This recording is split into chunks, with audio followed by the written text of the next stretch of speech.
सच बताऊं तो सीएसके के हारने के बाद सिर्फ हमें ही नहीं, पूरे सीएसके समाज को सबसे बुरा लग रहा है। इतना बुरा मतलब कि आज तक कभी इतनी बेइज्जती फील नहीं हुई थी जितना बेइज्जती आज सीएसके के हारने के बाद हो रहा है। मतलब कि जहां सीएसके को किसी भी हाल में, किसी भी परिस्थिति में मैच को जीतना था, वहां सीएसके ने मैच को गंवा दिया। वहां सीएसके ने अपना 100% नहीं दे पाया। सीएसके की जो बल्लेबाजी है, जो बल्लेबाजी क्रम है, हम कहते हैं कि आप अगले सीजन इस बल्लेबाजी क्रम को थोड़ा चेंज कर दो, थोड़ा सा चेंजेस करो। आप सिर्फ नए युवा खिलाड़ियों पर विश्वास नहीं कर सकते, आप सिर्फ नए युवा खिलाड़ियों पर विश्वास नहीं कर सकते, क्योंकि एक चलाने वाला पहले लीडर ही न चल पाए, जो कप्तान ऋतुराज गायकवाड़ जो खुद अपनी परफॉर्मेंस न दे पाए, आप और क्या एक्सपेक्ट कर सकते हैं? आप और क्या एक्सपेक्ट करते हैं चेन्नई सुपर किंग्स से कि जो खुद चलाने वाला हो वो खुद ही नहीं चला पा रहा? हम मान लेते हैं कि MS धोनी अगर ऋतुराज गायकवाड़ की जगह होते तो ये चेन्नई के यही बल्लेबाज, यही गेंदबाज सब कोई कारगर साबित होता, हर एक बल्लेबाज कारगर साबित होगा। लेकिन हम कहते हैं कि जब MS धोनी नहीं खेल रहे तो जाहिर सी बात है कि आपको वो टीम चाहिए जो आपको मैच जीत दिला सके, जो मैच को जीत दिला सके।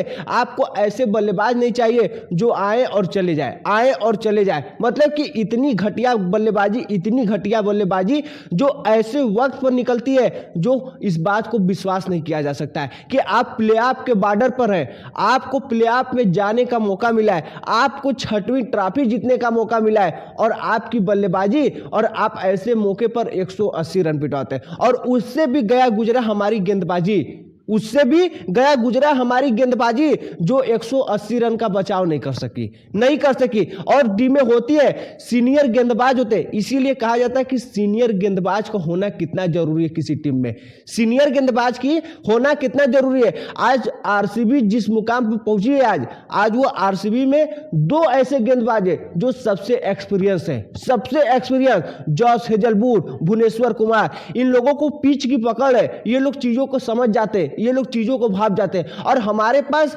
जब हमारे महेंद्र सिंह धोनी ही नहीं है तो जाहिर सी बात है कि नए युवा गेंदबाज क्या कर पाएंगे? चाहे उनको कोई कुछ नहीं समझेगा, चाहे कितना भी खतरनाक सामने वाला गेंदबाज हो, अगर वो उस तरह का गेंदबाज नहीं है तो आपको पिटाना है, आपको रन बनाना है, आपको रन बनेगा ही आपकी गेंद पर, आपको कोई बख्शेगा नहीं, कोई नहीं छोड़ेगा कोई भी बल्लेबाज। और यही कारण था कि ईशान किशन, क्लासेन जो आ रहा था तो चेन्नई के गेंदबाज को पीटे जा रहा था। और उससे भी बुरा क्या हुआ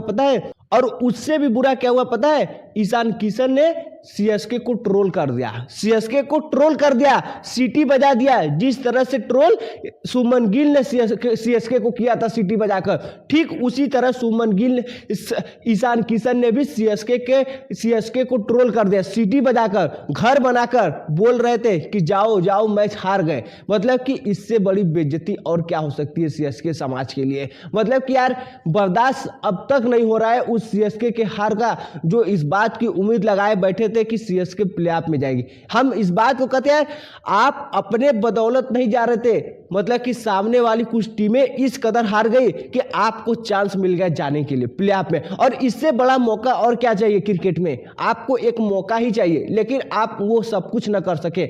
न हमारे कप्तान नहीं ठीक से कप्तानी कर सके, न ही ठीक से बल्लेबाजी कर सके, और सब कुछ डुबो दिया, वो पल भर में सब कुछ डुबो दिया जो इतना कुछ बना था। मतलब कि यार सच बता दे तो इससे बुरा सीएसके का दौर कभी नहीं हुआ था, इससे बुरा दौर कभी नहीं आया था सीएसके का। सीएसके मैच कभी हार रही थी ठीक है, लेकिन MS धोनी हर चीजों को संभाल लेते थे। लेकिन अब हमको ये बात समझ में आया कि ऋतुराज गायकवाड़ सीएसके को नहीं संभाल पाएंगे। हम कहते हैं कि अब सीएसके को अगले साल कुछ बदलाव करने की जरूरत है, न कि यही पुराने बल्लेबाज, ये जो नए युवा खिलाड़ी आजकल सोच कर लेकर चलते हैं, इससे सीएसके नहीं चल पाएगी। हम इस बात को लिख कर दे सकते हैं। और यही कारण है कि 2 सालों से सीएसके का हाल, यही बुरा हाल हो रहा है। क्या कहते हो भाई?